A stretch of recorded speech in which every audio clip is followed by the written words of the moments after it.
Hi, this is Maurice LaMarche, and that name will mean nothing to you nor the sound of my voice, unless I become the brain from TV's Pinky and the Brain, or Calculon, the star of all my circuits from Futurama. Oh, he is a bottle, so from Futurama. Puny human, this is Morbo the newscaster.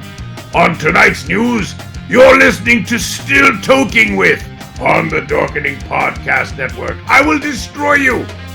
Now I'm proving that this battle I am never losing. I'm choosing to ignore the cuts and bumps and bruises. Hey, what's happening, everybody? Welcome to another kick-ass episode of Still Toking With. Yeah, well, I'm me, so that's just kind of who I am.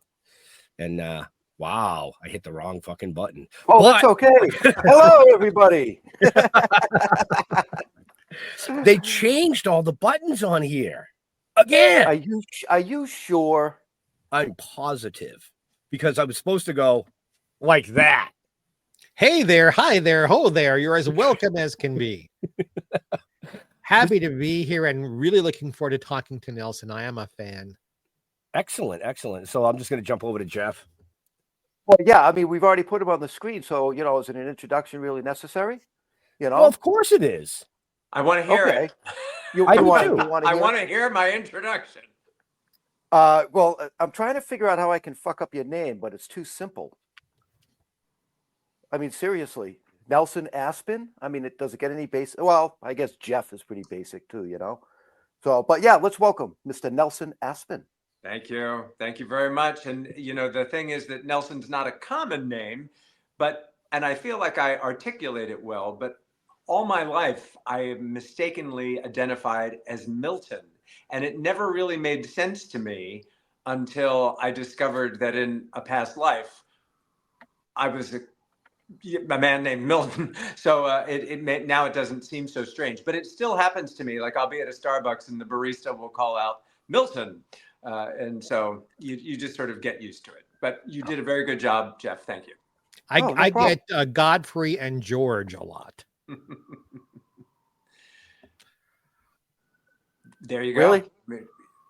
Wow. So you believe you're our man Godfrey tonight. Okay. You believe I haven't sailed a lead balloon like that in a long time. Good heavens. Oh my goodness. So you do believe in past lives? Well, it was not something that I necessarily believed until I had no choice but to accept it. I'm not necessarily into the metaphysical, the paranormal, etc. However, things like being constantly mistaken as Milton, recurring dreams, serendipitous coincidences, happenstances, and the like. And I have always had this lifelong fascination with all things related to the Titanic. Mm-hmm. And I had this really intense connection with the Titanic story. A lot of people do. I call them Titaniacs. But then in 1985, when Dr. Robert Ballard, the oceanographer, discovered the wreck of the Titanic, because it had sunk in 1912, but nobody knew where it was. They just sort of knew approximately where it was. But it was so deep and so unprecise that the wreck had never been found until 1985. And because you recall from the movies that the ship split, and although it didn't split quite as the way James Cameron made it split, but it did split, and the opening of the ship released all the debris, everything that was inside the ship started spilling out. And Ballard was looking around and he found the debris, and it was a trail of debris that led him to the wreck, which is very exciting. Anyway, in 1985, he was the most famous man in the world that week. He was on the cover of every magazine and on the front page of every newspaper. And I was compelled to get in touch with him. Now, remember, 1985, no internet. The phone with the push buttons. I got the phone book out. A phone book. Today's children don't know what a phone book is. And they don't know what push buttons are. No, they don't know what that is. So I got in touch with the Woods Hole Oceanographic. See my prop hand to represent the phone. I got in touch with the Woods Hole Oceanographic Institute and I said, "Hi, this is Nelson Aspen calling for Dr. Ballard." I didn't think he'd ever take the call. She puts me on hold. Less than a minute later, I hear a voice on the other end go, "Hello, Milton?" And I'm like, okay, now I know there's something there. So yeah, and I continue to be a lifelong Titanic enthusiast, but I co-host a podcast called Titanic Talk, and we interview authors, historians, actors from the films, divers. I mean, we have a very broad spectrum, but I wanted my part in the Titanic legacy. So that's why I wrote my book, which is the story of my connection with Milton Long from Worcester, Massachusetts. He's a stone's throw away from the Woods Hole Oceanographic Institute, where he was. And so that's my story and Milton's story are now published. That's exciting. Nelson, who's your publisher? It's called Red Sky Presents, and they have done my last 4 books, and Kindred Spirits is my 9th book, but it's my first, I call it a historical fantasy, because I've had to reimagine what Milton's life would have been like if it could have continued. He passed away at the age of 29 on the Titanic. And there's only a very small amount of information available about his real life, but I had to get him onto the Titanic somehow. And I feel as if, because he passed away so young, and he could have had so much opportunity. He was a son of privilege. He was very well educated, but never did anything with it. And I felt like maybe I'm carrying the baton for Milton. So cheers. It's happy hour here in New York City. Here's to Milton. Here's to Milton. So Milton was in England coming back to the United States? Yes, Milton was an American, according to his death certificate, gentleman of leisure, which is counterintuitive and a bit of a mystery that I try to solve in the book, because he was the only child of a judge and his wife in Massachusetts. He had attended both Columbia and Harvard universities, ostensibly to study to be a law clerk, but he never finished school, and he was boarding the Titanic after a holiday in San Moritz. Now, winter holidays in San Moritz, great, there's skiing and skating and all the winter activities that for very wealthy people. And so that would have been January, February, March, and he boarded Titanic in England in April on his way back to America. So it is a bit of a mystery that I've tried to fill out. Why was he in San Moritz and why was he coming back? And just, it was a kind of a forensic deep dive. And so in my story, he had an unrequited love affair on the Titanic. Because of the repressive Edwardian era, I think Milton was probably gay and had this very short and intense shipboard friendship with a young man who survived. And so in my story, Milton comes back to find out what happened to that love. And since that person survived, I know exactly what happened to that person. So I take Milton on that journey in his new body. It's kind of an odd couple buddy story, 2 souls, 1 body, and they solve the mystery of what happened to his lost love. For people who will, like I am, really interested in reading this book, what you've written about by Titanic itself and all of the details around the sinking, are all of those things actual real things, or did you blur a few lines to make your story more interesting? Well, I created the dialogue between the 2 men. Of course. Obviously, I don't know what they said, but what we do know what their movements were on that last night. And so I've put that into the story as accurately as possible. The Titanic fans always want to see Molly Brown and Bruce Ismay and Captain Smith. So those are tangential characters that make cameo appearances. So you do have time on the ship. So if you're a fan of the ship itself, if that's your thing, you do get to satisfy time aboard the Titanic. And I won't do any spoilers, but there's a lot to make the Titanic fans happy. What's interesting is that the surviving member of that couple was so devastated, obviously, the post-traumatic stress you would suffer after an incident like this, but he wrote a letter that survives to Milton's parents to give them comfort about how brave Milton was in his final moments. And it reads almost like a love letter. If you were to read it under today's perspective, you would assume it was a love letter. And he even included a photograph of himself saying to Milton's parents, I thought you would like to see who was with your son at the end. I mean, it makes you want to cry when you think about it. And he asked if Milton's parents could send him in return a photograph of Milton. Now, I'm no psychologist, but to me, that sounds like a very intimate friendship. And I don't know. It's heartbreaking, and the survivor, like so many other Titanic survivors, did not live happily ever after. Just getting off that boat ship did not guarantee you a happy ending. In fact, quite the opposite, because it was so traumatizing. There had never been a disaster like that in modern history. It was so cataclysmic that there was tremendous post-traumatic stress, and especially for men, survivor's guilt. They came home thinking, how could I have lived when so many perished? And so few men compared to women survived, that there was also a double standard of guilt. Wow. Oh, that'll tear you apart. Yeah. Do you know why Milton's friend survived when Milton didn't? It's one of the great stories of Titanic lore in terms of Jack Thayer was the surviving friend.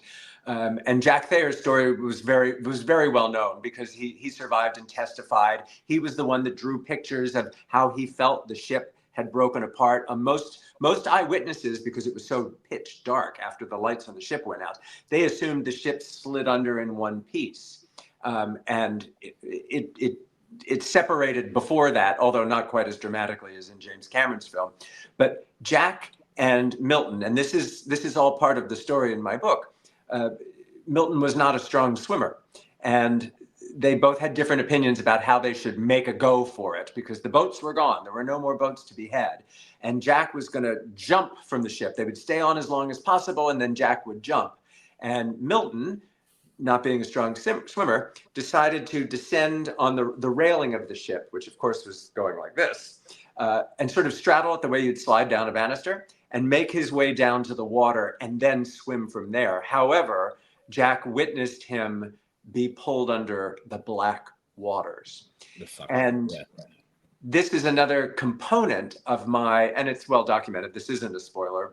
I've appeared in many venues telling my story, but I've had a recurring dream. I'm 61, so I've been having this dream for 60 years, of sliding down a banister, which is fun. Kids love to slide down the banister. But instead of getting to the bottom and getting off the banister, I keep going into the blackness. This has been a dream. So when I read that about, and Milton was not identified, it was just the friend of Jack Thayer. When I read that, Jack's testimony, I was like, geez, I was that friend. And then when I found out his name was Milton, so there was a very, I'll use the word forensic again. It was a forensic dive into figuring out who I was. And I just feel like Dr. Ballard confirmed it. Wow. Is there something you can tell us that doesn't break off? I don't want to spoil all the wonderful things that no one knows that you're bringing to the book. But in doing your research, is there something about the Titanic that we all think is the truth that really isn't, or something that is the truth that we don't know? There are so many myths surrounding the Titanic. Were people really caged off from entering the classes? Was third class really kept underground? There were no locks on the doors, the gates. The concept of not enough lifeboats. Yes, that's true. There weren't enough lifeboats for everybody on the ship, but there were actually more lifeboats than were required by law.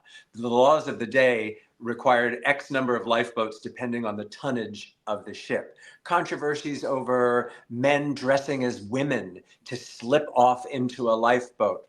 That perpetuated itself through the story of some Chinese survivors who, you remember how Kate Winslet was floating on the panel? Yeah. They say a door, but it was a panel. That was actually based on the true story of some Chinese survivors who were floating on panels. Chinese the population of Chinese people were so persecuted against in those days that when the Chinese survivors, men, I would add, came in with their native wardrobe, some folks thought they were men dressed as women, and that's where that story started. Fascinating. What happened to the captain? Did the captain sort of go a little loopy and stand on the bridge like in James Cameron movie? Or other reports were that he was holding a baby in the water, and some say he was on his megaphone telling his crew to be British. We don't know. It's like the game of telephone. You're relying on testimony during what was a chaotic and traumatic event. So, but there's a million myths, and that continues to this day. Everybody wants to know, well, it was the rivets caused, or it was the way they hit the boat. It's a great mystery, and it's the mysteries that keep us so interested. I know Boston just had a Titanic show last week. I'm glad you actually brought that up, because Nelson and I were discussing this backstage. Now that the book is out, he's going on tour from, California to New York to London to Belfast to Boston. Everywhere. But he is coming to Boston because they extended that. Oh, they did? Okay. The Titanic exhibition is currently at the Castle at Park Plaza in Boston. And I found out that it was proving so popular, as all of these exhibitions do, that they have extended it through the month of May 2025. So I will be there on May 14th at the exhibition on the afternoon of May 14th, signing books, taking your Titanic questions, that kind of thing. So I'm really excited. And this is not, it is a plug, but I have no affiliation whatsoever with Davios Restaurant, but everybody keeps telling me, you got to go to Davios Restaurant. So that's my plan. I want to go to Boston. I want to do my book signing at the exhibition, and I want to go to Davios Restaurant. Where in California coming, Nelson? I'm going for the anniversary of the Titanic sinking is April. It struck the iceberg on April 14th, and it sank on April 15th. So to commemorate that event, and this year it'll be the 113th anniversary of the sinking. So the weekend before, April 10th through 12th, I'll be on board the Queen Mary, the original Queen Mary, in Long Beach, California. They've turned it now into a hotel, a museum, a club. It's quite a beautiful venue, and it's a Titanic weekend. And I'll be with other authors, historians, actors, etc. Don Lynch, the great historian, who's sort of like the definitive master of Titanic history. So we'll all be there together, signing books and having podcasts and having fun. Then I'll proceed to Los Angeles on the actual anniversary of the sinking, April 15th. I'll be at the Four Seasons Hotel in Los Angeles to drink and toast the memories of all those who were affected by Titanic. I may have to come there and see you. I will be there. Get on the tip sheet. It's going to be good. Make sure you know which, because I've had this problem before. You go to I was staying at the Four Seasons on Doheny Drive, and I told my trainer, I was like, meet me at the Four Seasons in Beverly Hills. He went to the wrong Four Seasons in Beverly Hills, so I never got my workout. But yes, the Four Seasons on Doheny Drive. It's Tuesday, April 15th from 4 to 6. So come and hang out. You might see a few famous faces there too. Cool and groovy, because we want people to buy your book and to meet you and get your autograph and all that jazz. Absolutely. It's really a treat. And like the Titanic community of friends that become family has been extraordinary through this podcast that I do, Titanic Talk. So you meet everybody, and the foreword is by the gentleman, Paul Carganilla, who's putting together the Titanic Weekend on the Queen Mary, and then the amazing sketch, which you can probably see better online, but it was done by a Titanic artist named Greg DiNapoli, and I'm very proud of it, and I'm mostly happy for Milton. So we have had a couple of comments and questions coming in, but somebody asked, what is your feeling about about it supposedly actually being the Olympic that sank and not the Titanic? What did I just say about mysteries and conspiracy theories? I mean, this is what keeps the enthusiasm alive.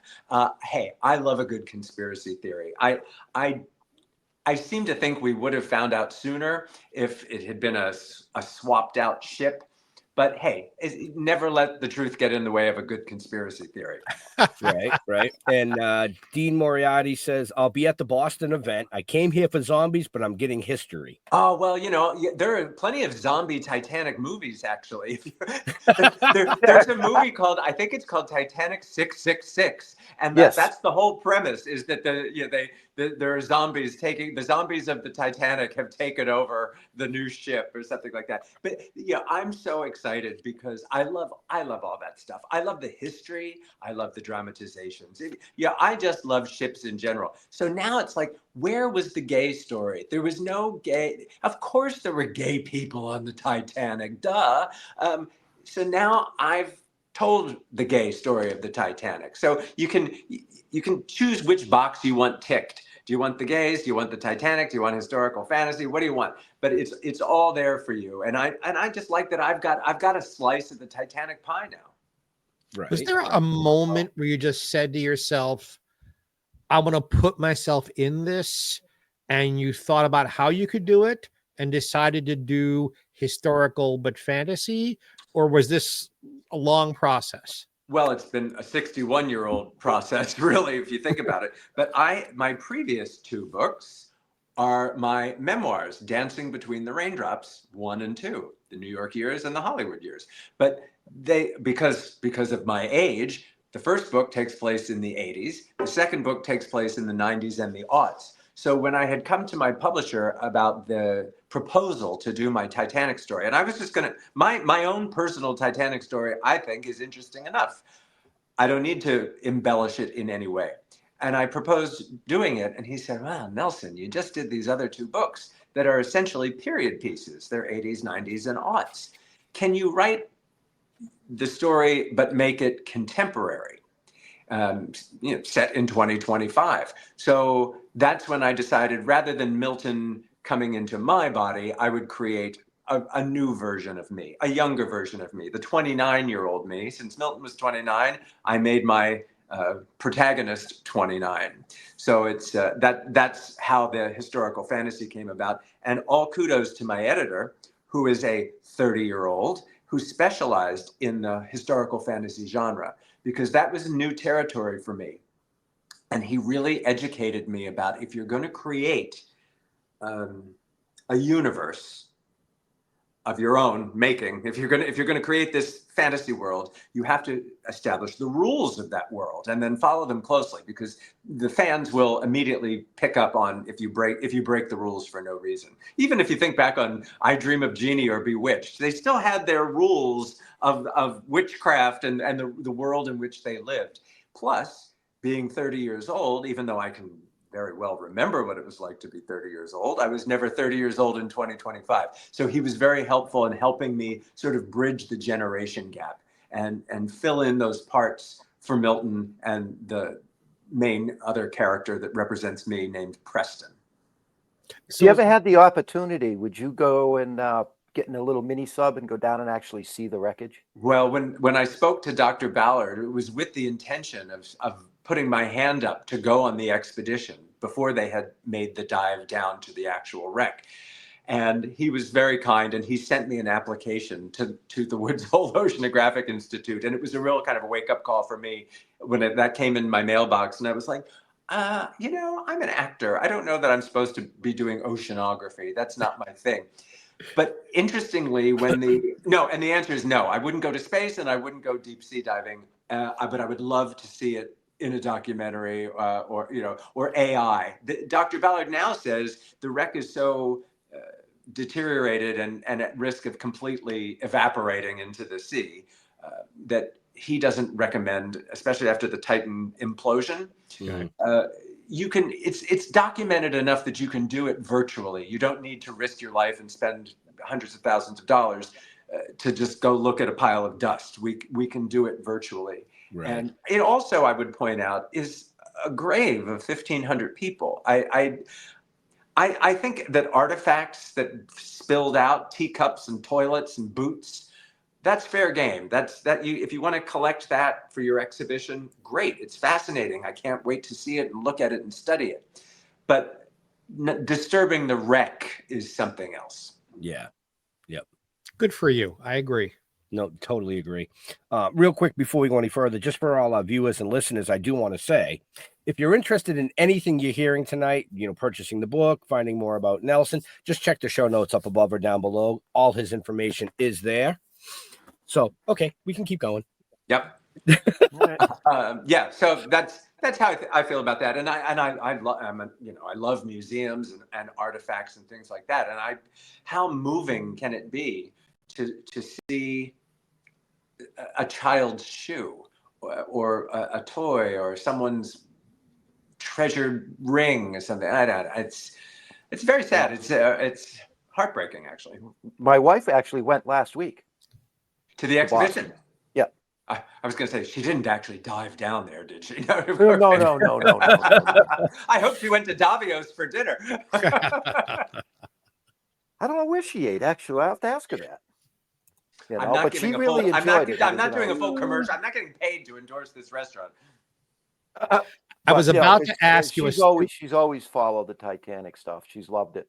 Everybody has some interest in Titanic, I believe. I've never met anybody who could care less about it. Everybody has some kind of interest in it. And I think, when it happened in 1912, of course, it was an unprecedented kind of disaster. So people were very interested in that for a couple of decades. And then the film versions, the Barbara Stanwyck version called Titanic in the early 50s, and then Walter Lord's magnificent book, A Night to Remember, was made into a film in 1958, I believe. So that rejuvenated interest. My interest really came on strong in 1972 when I saw the Poseidon Adventure, because I was so swept up in the excitement of the story of the Poseidon Adventure that's what really fervently got me interested in other maritime disasters, especially the Titanic, but also the Andrea Doria, the Lusitania. Yep. And then Ballard's Discovery, 85, rejuvenates it again, and probably nothing bigger than James Cameron's 1997 film reintroduced it to not only that generation, but it's still doing it. Like children who are 10 years old are interested in Titanic because of the movie. So it's fascinating to think that a disaster of that proportion could spawn artists and authors and explorers. So if that's the silver lining, that's really the greatest legacy of Titanic, is that it has spawned goodness out of all that tragedy. Right. It's a piece of history that can never be erased. And certainly, if you think, oh, that could never happen again. They thought it was unsinkable. Ha ha ha! No, nature showed them. But what is the Titan submersible? It's the same thing. They thought, oh, well, we can just get in this tin can and go down there. Give me $100,000 and I'll take you down in my tin can. It's hubris, and it's history repeating itself. Right. I was going to ask you if you've had any experience in cruising. And I'll reword the sentence. Did you get yes on? Yes. Did you get onto ships? Did you have to immerse yourself in the cruising industry to understand what it's like to be on these luxury ships, so that your characters could really come to life, or did just reading books and stuff do enough for you? Well, I'm lucky. My parents made sure I was very well traveled. So as a child, we were going on cruises back in the days when it wasn't like some cruise ships with water slides and all that, zip lines and things like that. Luxury liners, fancy schmancy. And then because I was an actor and I was interested in film, when I was 15, they sent me on an AFI, American Film Institute cruise by myself. I was 15 years old and they sent me off on this cruise. I had a nice young lady chaperone. I think my father was hoping things would work out differently. So, but I was on this cruise with Olivia de Havilland and Glenn Ford and King Vidor. Now there's a remote name you don't hear every day. But it swept me up with all my interest in film and combined it with cruising. And now I just finished. I did 2 cruises this year, one for pleasure on a Ritz-Carlton yacht, which was really spectacular. And they've actually offered me a speaking engagement to come on and speak about my entertainment career as well as Titanic. And Grab then in January, at the end of January, Cunard booked me to be a guest speaker on the maiden voyage of their new gorgeous ship, the Queen Anne. And that was marvelous. I got on, they sailed from Southampton, England to New York. I boarded in New York and I was on the leg down to Miami. And then I got off in Miami before it continued on to the Panama Canal, up to San Francisco, and then off to Australia, where it finished its tour before heading back to England. But I loved I was only on there for 4 days, but it was amazing. And I got to speak about the Titanic, meet wonderful people, explore the ship. Because for me, I'm just like that little boy in the Poseidon Adventure that just wants to go up to the bridge and just wants to go down to the engine room. And I just love ships. And someday, I know you're an R-rated show, so I could probably do it now, but my pants are too tight. I'll show you my Poseidon tattoo someday. I don't know. I mean, to me, Too many talking, punchlines. I'm just. Oh my God! I'm trapped. well, The yeah. things that I was gonna say, I had to stop. To me, talking about or sitting in, like, and listening to you talk about the Titanic while on a cruise ship, A maiden voyage, no less. a maiden voyage, no less, kind of makes me. It's like these people that sit in little rubber rafts out in the ocean and watch Jaws on shore. Or Land of the Lost. Remember Yes. Land of the Lost? Yeah.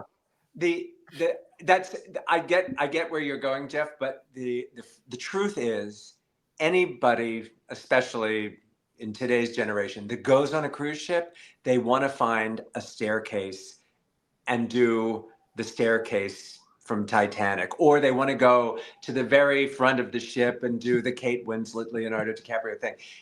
It's because of the Titanic. I've done all that, actually. Yeah, but it's the presence. It's the presence of Titanic in popular culture that actually helps the cruise industry. People are more interested in cruising than ever before. Right. See, now when we were on the cruise, the first thing I did was say, okay, I want a balcony outside, and the first thing I did is go, okay, I'm on 1 floor down from the lifeboat. I can make that jump, no fucking problem. Unless you get and you're hit by a rogue wave and you go the other way. Well, yeah, but then that's just karma, I guess. Nelson, I want an opinion from you as an expert. I'm full of them. I've heard that about you. My late partner and I saw the film, the Cameron film, 15 times. We were so enchanted, entranced, horrified, and believe it or not, actually, it was with all that tragedy, we walked out holding hands. It was kind of romantic. Why do you think the Cameron film is the best of the ones made? The others are very good with big stars. What was different about what Cameron did, do you think? Or do you think it's not the best film? It's not. To me, it's Night to Remember, 1958, is my favorite. Until they do the movie version of Kindred Spirits, that is. Of course.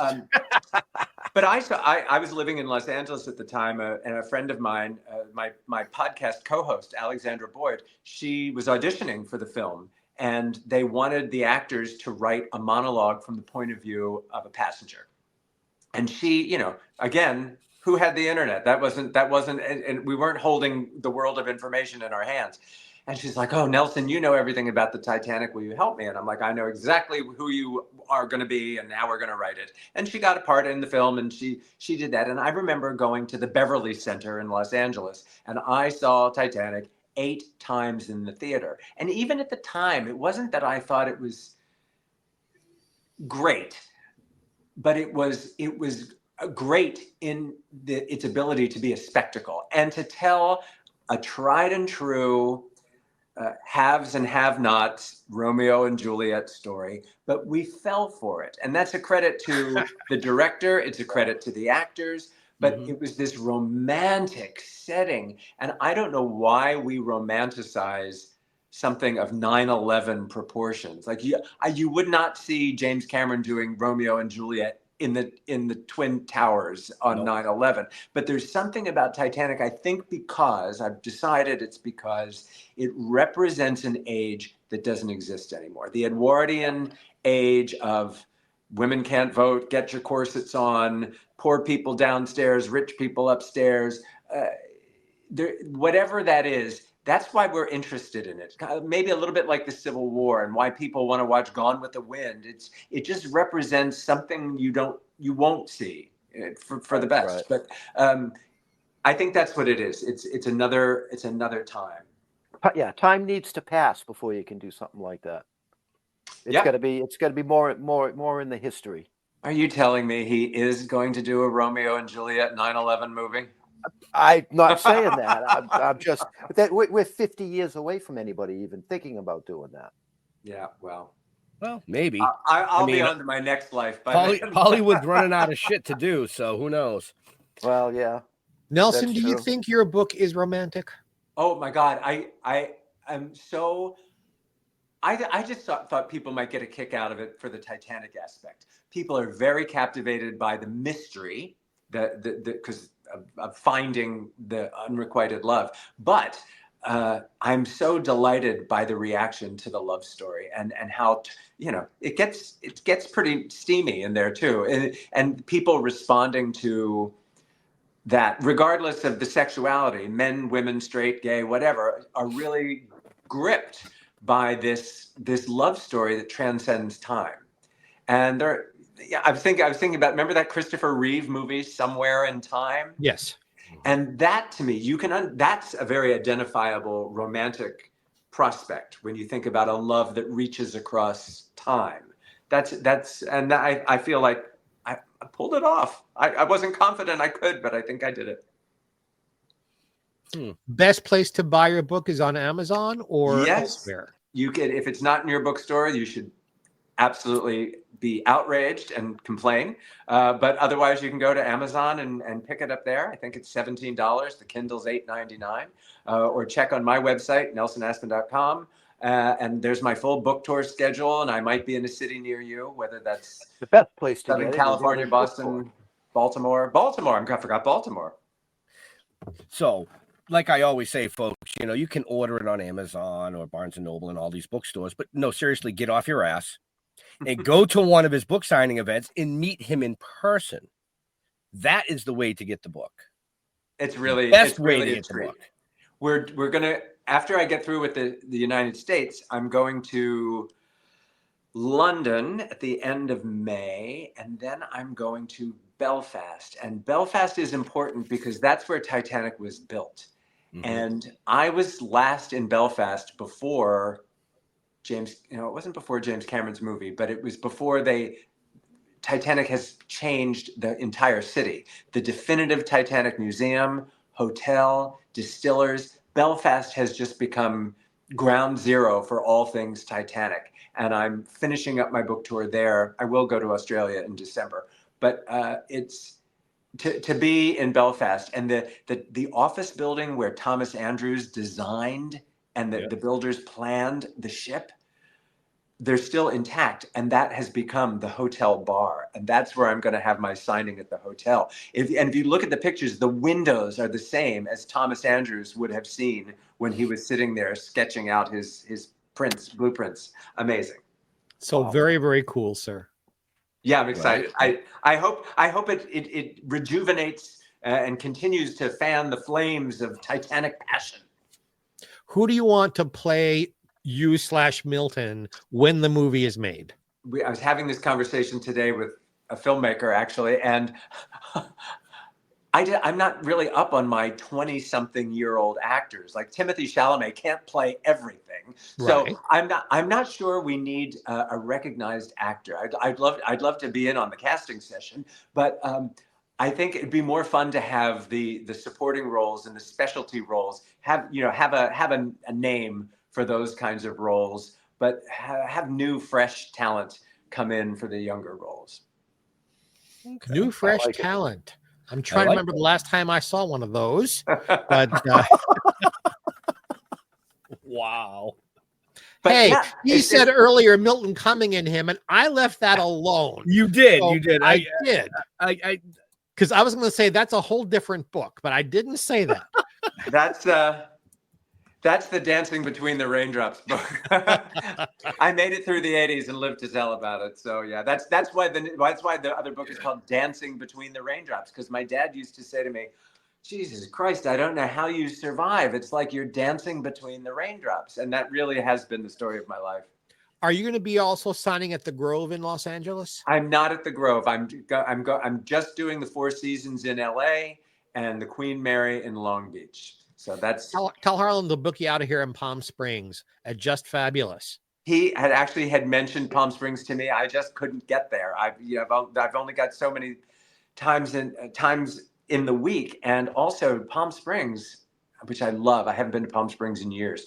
I was dating a golfer. We spent a lot of time in Palm Springs. Oh my God, I got the worst case of food poisoning in my life in Palm Springs. I'll never forget it because it was my own mistake. I had sushi and I thought, who eats sushi in the desert? Amateur move, real rookie move.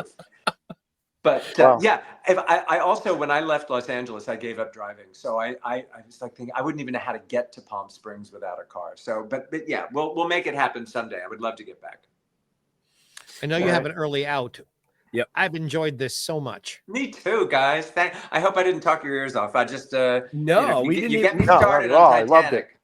I mean, we really only talked about the book and Titanic. We didn't even go into your illustrious careers and other things that you've done. Well, I'll But tell you what. In July, I'm doing Kindred Spirits, a Titanic Tale, the musical, for 2 nights only in July here in New York City, where I'm going to tell some of these of Milton's stories, but with music to go with it. So we'll do another show in advance of the July engagement, if you like. Where will you be performing in New York? It'll be at a club. It's actually the club where I started out in 1986, called Don't Tell Mama. Of course, it's still there on West 46th Street. I've performed everywhere from the Sydney Opera House to London's West End, but I always come home to Don't Tell Mama, especially when I'm trying out new material. It's really home for me. I think I sang there the first month it was open. Well, then you're really dating yourself, because it's been I'm around single. a while. Of course I'm dating myself. Nobody else would. I thought your hand looked a little calloused. Hey, baby. Jesus. My best friend. I'm left-handed. Wow. So, and I do want to say, I know you're a runner. As the weather gets warmer, be careful of the humidities. The humidities? Yes. Yes. Well, You say humidity is your kryptonite. oh yes, I have said that. I don't. That's the only time I will opt for the treadmill. I don't mind the ice and humidity. Otherwise, I'm out there every day. Yes, Ryan, I am a handyman. Thank you for that. So, like you said, you do have a hard out. We're a few minutes past, but you have dinner plans, so we don't want to keep you. That's the nice thing about New York. I just have to go across the street. Oh, well, in that case, they'll hold the table. Especially in Harlem. So many wonderful restaurants. It's great. So you got to get back to the Apollo Theater. You let me know when you're in New York, and call on me anytime, guys. I'm grateful for the generosity of spirit. And you said May 14th you'll be in Boston. May I was 14th in just- yeah. Boston. Okay. Yeah. Now, are the times on your website? They are. It's 3 to Okay. 5, but all those upcoming appearances are on the website. 3 to 5. You'll be done We'll in time figure it for out. happy hour. Well, our shows are always Wednesday night. So I just come got at to 3. see. Yeah, we'd have to get up there by 3, get there in at 3, and get the hell out of there by 3:30. Why can't you broadcast? Why can't you broadcast from anywhere? Oh, I could if I broke down the computer and everything, and you moved your books over so I could set it up. I'm just on my phone. You're over technicking yourself. He has buttons he has to push. So all of us can be here together at That's the why same his time. hand is calloused. Both. Ask Oh, his wait. wife. I was going to say that's marriage. Never mind. See, I figured you guys out. And Jeff, you're speak no evil. Right? Sometime. Not always. Tonight he is for some reason. Usually Yeah, he's all no. speak evil. Well, I had 1,000 things pop into my head with the tight pant bullshit. But So did I. didn't say it. So I did didn't I. say a thing. I figured I would be nice. I didn't say anything. I'll wear harem pants next time. I promise. So, yep. My mind was just like, rubber raft. Does it grow to the Titanic? What's going on here? Right. It's the tattoo, kids. It's the tattoo. So now the next time you come on, I want to see tassels. Okay. My mother used to brag that she could make them go in opposite directions. I never saw her do it, but she claimed she could. Okay. I'm glad you never saw her do it. Yeah, I've already seen too much in my life. Life's tough enough. You don't need that. Sorry, Mom. So real quick, we're going to wrap this up because Nelson does have dinner plans. We do not want to keep him too long. You won't like me when I get hungry. Right. And Jeff's going to be happy because then he can go eat dinner early. Sorry. So I was reading a comment. Nelson, where do you like to interact with your fans on the social medias? Oh, thanks for asking. Instagram is probably the best one. I am also on Threads and X, and my 21-year-old intern did valiantly set me up with a TikTok account that I just can't really get into it yet, but I'm trying. But Instagram, Nelson Aspen on Instagram is really my favorite. And I just did my first live chat on Monday, and that was super fun. Awesome. Mr. Jeffrey Mark. Well, you know where to find me on Facebook. Jeffrey Mark is just like how it's spelled right in front of you. Jeffrey Mark Showbiz on Instagram. I have my other podcast, Jeffrey Mark Plays Ella, every week on a platform near you. And this Saturday, I'll be on a show out of Seattle talking about famous celebrity road trips of all things. But we did it once and it was such a success. We're doing it again. So, and as I always say, turn on your electric toothbrush. You'll probably get one of my shows there. Excellent. What? No, not what? What? No, not electric what? Toothbrush. I don't even know I don't want to know where that's even been. Just go to stilltoken.com. You'll find everything you need to know about us. And I think that's even in the show notes. I think we made it to the show notes. I think we're in there. And I want to thank Nelson. Great story. I really, really need to read this book.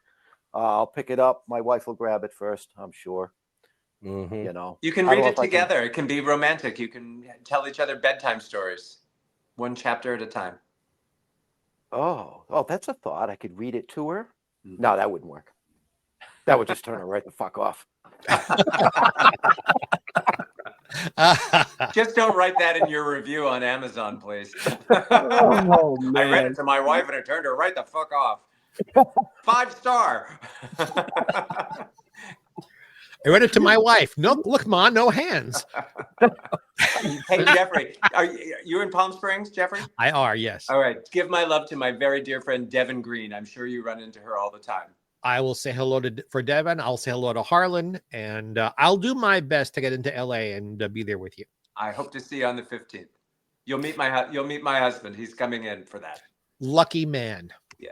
Awesome. Well, that's what I keep telling him.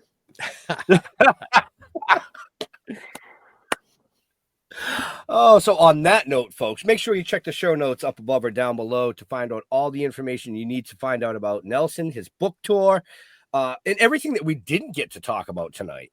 But to all our veterans and first responders, we want to thank you for doing what you do so people like us can come up here and do what we do. Stay safe. We'll see you next week. We're out of here. Peace.